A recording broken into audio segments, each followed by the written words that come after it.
జై శ్రీరామ్, జై హనుమాన్. ఈ దేవాలయం వచ్చేసి సైదాబాద్ కుర్మగూడ ఏరియాలో ఉంటుందండి.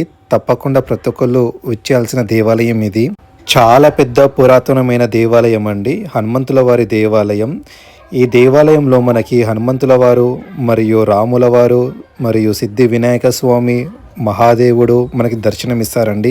మీరు చూస్తున్న ఈ దేవాలయంలో ఉప ఆలయంగా నాగదేవత విగ్రహాలు కూడా ఉంటాయండి. తప్పకుండా నాగేంద్రుడి దర్శనం అయితే చేసుకోండి. ఇది చాలా విశిష్టమైన దేవాలయం. దాదాపు 500 సంవత్సరాల చరిత్ర కలిగిన దేవాలయం. ఇక్కడ మీరు దేవతా దేవుల మూర్తుల విగ్రహాలు చూస్తేనే మీకు అర్థమవుతుంది. చాలా అంటే చాలా పవర్ఫుల్ దేవాలయం. ఈ దేవాలయం పైన నేను ఫుల్ వీడియో మన యూట్యూబ్ ఛానల్లో పెట్టాను అండ్ డిస్క్రిప్షన్లో క్లియర్గా లింక్ ఇస్తాను, లొకేషన్ కూడా పెడతాను. తప్పకుండా ప్రతి ఒక్కరు విచ్చేయండి ఈ దేవాలయానికి. మనకి చెంచల్గూడ నుంచి సైదాబాద్కి వెళ్ళే రూట్లో మనకి కుర్మగూడ ఒక ప్లేస్ ఉంటుంది. ఆ ఏరియాలో ఈ దేవాలయం ఉంటుంది. తప్పకుండా